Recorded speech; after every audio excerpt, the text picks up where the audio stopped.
Hi guys and welcome to Crazy Burger. So in the last few Evercade videos we've been looking at the C64 collection coming soon, and it's the start of the home computer sort of collections. Also looking at some games we would love to see, like some of these classic C64 games. Also looking at potentially getting A500 Amiga games on the Evercade maybe in 2023.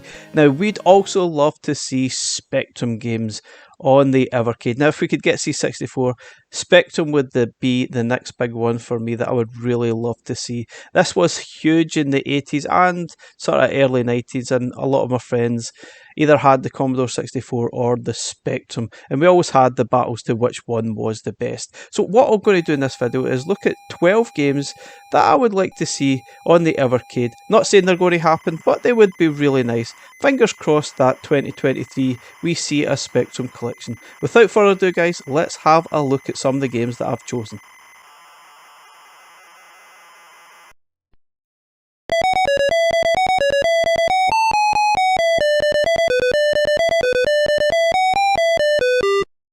Okay guys, first game I'm looking at is Chucky Egg. This was obviously released in a lot of formats at the time, and it doesn't really look like much, but it's very, very addictive. So you're obviously trying to collect all the eggs to sort of complete each level whilst avoiding the, I think they're ducks, I guess, but honestly, absolutely fantastic. Really like this game. It's a very simple concept, but it's brilliant. And you can probably see a recurring theme in a lot of Spectrum games. But the graphics sort of have a lot of colour clashing, which is, I think it's known as attribute clash. But it does get a little bit annoying. But it's one of the things that people, if you had the Spectrum, you just accepted it and you moved on. And another thing I didn't like about the games are the sound is absolutely terrible. But it's all about the gameplay at the end of the day, and this game is extremely addictive. It's great fun.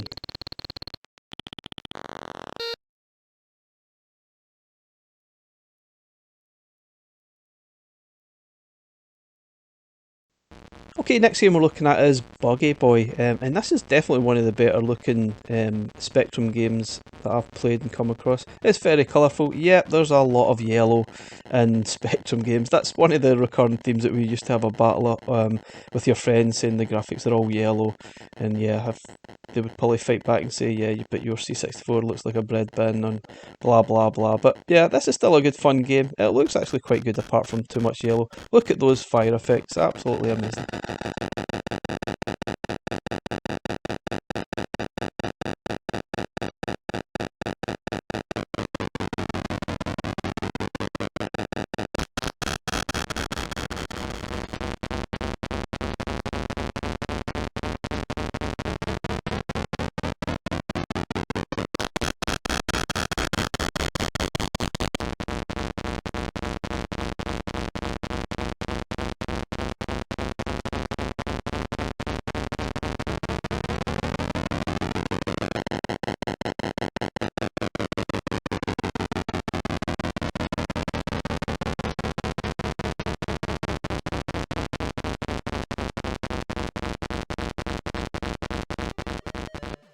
Okay guys, if we get a Spectrum collection, we really must have a Dizzy game on there, because I was a little bit disappointed we didn't get the Spectrum or C64 versions on the Oliver Twins collections. That's what I expected, that's what a lot of us probably expected.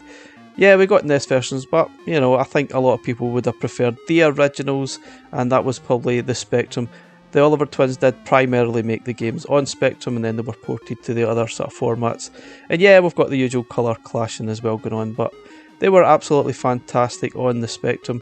And they obviously made their name on those formats as well. Absolutely brilliant. And this is one that we don't already have on the Evercade, so it would be quite nice to have. Not sure if it will happen, but it would be good.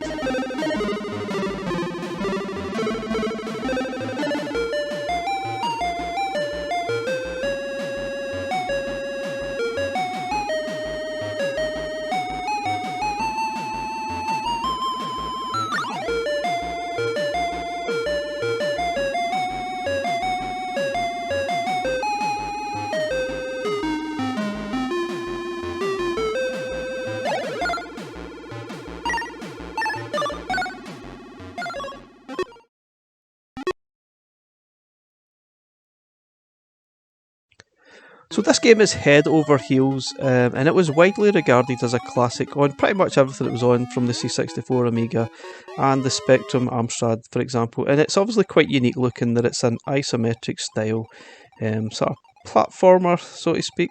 I honestly have no idea what's going on in the game at all. I don't know what the premise is and what the idea, but it is very, very quirky, quite unique. And yeah, it's kind of quite addictive to play through and try and understand what's going on. Not entirely sure what the main character is. Kind of looks like some kind of a dog, I don't know, but honestly I'm not sure. Regardless, it's still a really fun game, and it definitely stands out there as one of those classic games on your Spectrum or whatever format you played it on. Absolutely fantastic. Whether we see this or not, it's really hard to say. Not sure who actually owns the license to it these days.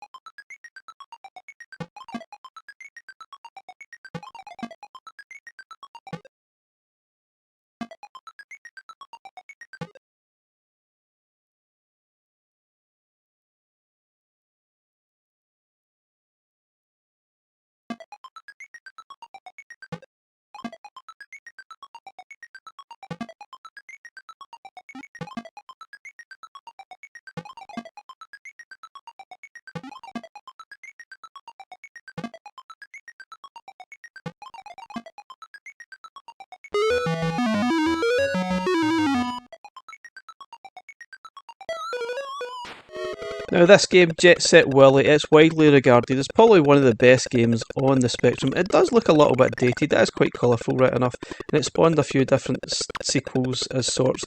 Not entirely sure what the point of the game is. I think you need to go about collecting different items through the different stages whilst avoiding obviously the enemies. I'm not really sure what the enemies are, but it's very quirky. There's obviously a lot of annoying sounds happening in the game. I guess they're trying to make some kind of music, but it's quite annoying.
So if we're going to have Jet Set Willy, we really must have the original game, Manic Miner. It's obviously a little bit more basic, where you need to sort of collect the keys on each of the stages here.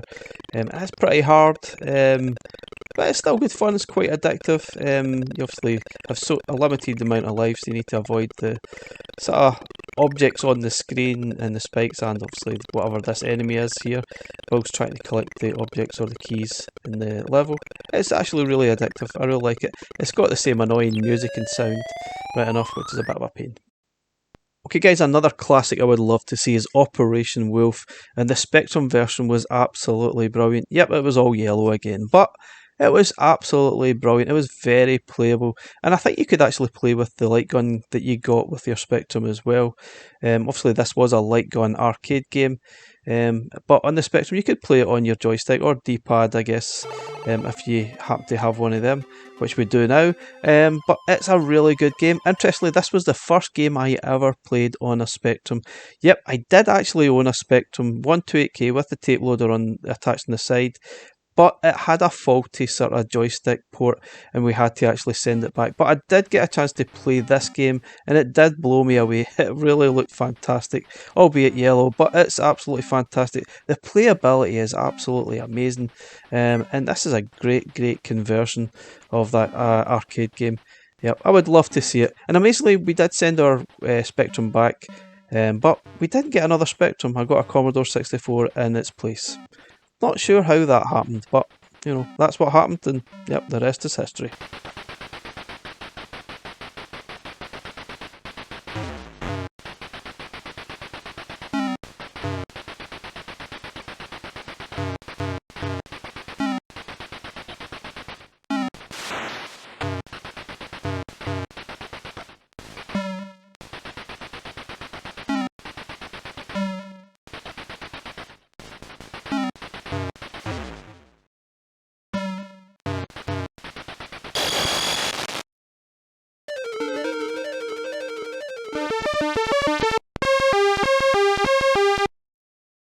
So another game widely regarded as a classic is Runnerama, which is very peculiar. It almost looks like a Gauntlet style game, but you're actually playing a frog, which I guess what Runnerama means, or Rana means in another language, but it's a very strange game.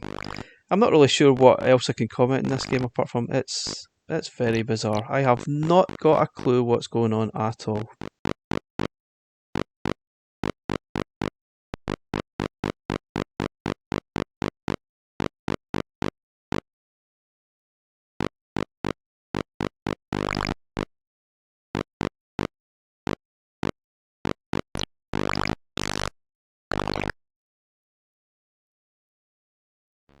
So I came across this game fairly recently and it's absolutely fantastic. The graphics are absolutely brilliant for Spectrum. There's a lot of colour going on here.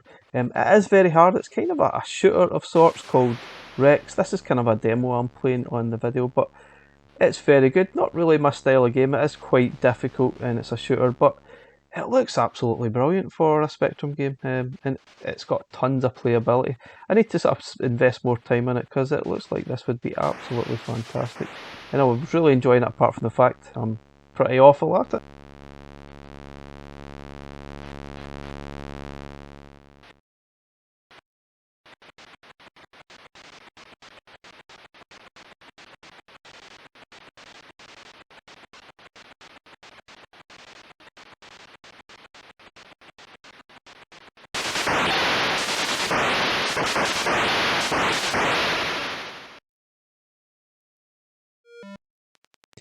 Okay, next game is Saboteur, which is absolutely fantastically looking for a Spectrum game. Absolutely brilliant. Lots of colour going on. Some great graphics, massive sprites as well. Absolutely brilliant. Has tons of playability. So the point is you're playing this kind of a ninja sort of character, I think, or some kind of thief, and you have to sort of invade this warehouse and find this floppy disk with the rebel leaders' names on it and escape the warehouse, so to speak. So there's a lot of exploration in it. There's quite a lot of stages and levels. Here you can pick up lots of different weapons and things and hurl them at the enemies. But wow, absolutely fantastic game. Really enjoyed playing through this one.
Okay guys, this game is called Starquake, which is absolutely fantastic. Yeah, there's a lot of colour clashing going on, but the graphics are actually really nice and colourful. I have to admit, I really have no idea what's going on in this game at all. There is lots of levels, there's lots of things to collect as well, they seem to affect what your character can do. I really enjoyed playing it, even though I haven't got a clue what I was doing, but it was really good fun. There was a lot going on. Really impressive for a Spectrum game. Absolutely loved it. Except, yeah, that sound is unbelievably irritating. I guess that's something that the Spectrum wasn't great. And yeah, the C64 guys can say that it was definitely the better machine for music and sound. There was no getting away from the fact that SID chip was much superior to anything the Spectrum could do. Yeah, but Spectrum could probably argue that the graphics were sometimes better on the Spectrum machines over the C64, and I would happily agree with that. There's plenty of games, for example, Final Fight. I remember looking at the screenshots of the C64 version against Spectrum, and even though the Spectrum version was only in sort of yellow, it still looked better than the Commodore 64 version. It was absolutely terrible. Anyway, usually it's all about the gameplay, but yeah, you always like to boast about the graphics as well, saying this game looked better than yours, blah blah blah. Yeah, that was playground arguments that sometimes you still have these days, amazingly.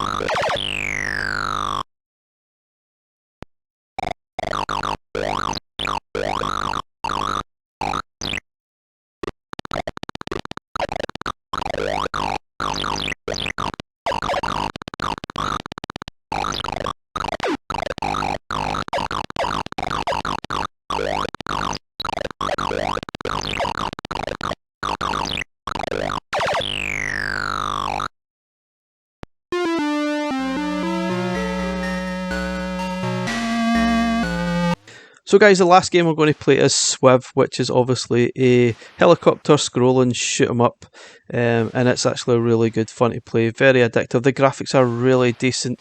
Yeah, they're yellow again, the recurring theme of Spectrum, but you kind of get used to it. But it's a really good looking game, very addictive, good fun, and yeah, I die quite a lot as usual playing these style of games. But it's very good. Now, guys, please let me know what you think. What other Spectrum games would you like to see if they ever came to the Evercade?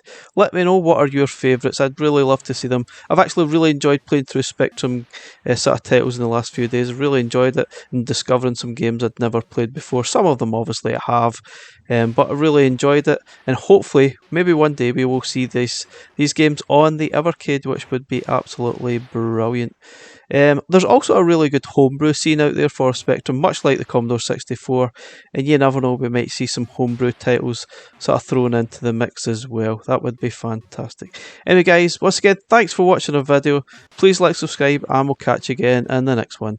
Bye for now.